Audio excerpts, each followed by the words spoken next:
இது international space station வந்து 1998லேருந்து Russia, America, Japan, Canada மற்ற பல நாடுகள் எல்லாம் சேர்ந்து இந்த இன்டர்நேஷ்னல் ஸ்பேஸ் ஸ்டேஷனை உருவாக்கியிருக்காங்க. இது கொஞ்சம் கொஞ்சமாக பில்டு பண்ணிவிட்டு ஒவ்வொரு மாடலாக பில்டு பண்ணியிருக்காங்க over the period of 2 decades.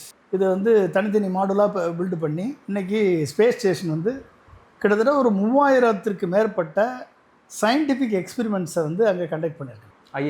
ஐஎஸ்எஸ்ல international space ஸ்டேஷனில் 3000த்திற்கு மேற்பட்ட சயின்டிஃபிக் எக்ஸ்பெரிமெண்ட்ஸ் அங்கே கண்டக்ட் பண்ணப்பட்டிருக்கு.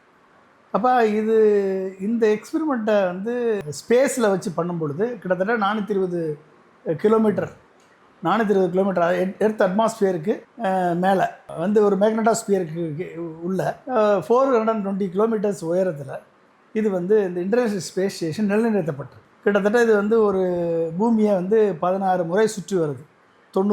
ஒரு சுற்றுக்கு 90 நிமிஷத்தில் ஒரு சுற்றிடும்.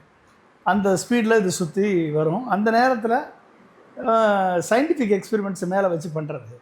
அப்போ என்ன அப்படின்னா, ஒரு ப்ரோட்டீன் கிறிஸ்டல் இருக்குது. இந்த ப்ரோட்டீன் கிறிஸ்டலுடைய க்ரோத் எப்படி இருக்குது? மைக்ரோ கிராவிட்டி கிடையாது, இங்கே ஜீரோ. இப்போ மைக்ரோ கிராவிட்டியில் வந்து ப்ரோட்டீன் கிறிஸ்டல் க்ரோத் எப்படி இருக்குது? அந்த எக்ஸ்பெரிமெண்ட் வந்து என்ன அப்படின்னா, ஒரு கேன்சருக்கு உரிய ட்ரக்கை கண்டுபிடிக்கும். கேன்சருக்கு உரிய ட்ரக்கு, மஸ்குலர் டிஸ்ட்ரோஃபி, இதுக்கு உரிய ட்ரீட்மெண்ட் மெத்தடாலஜி இதை உருவாக்க முடியுமா?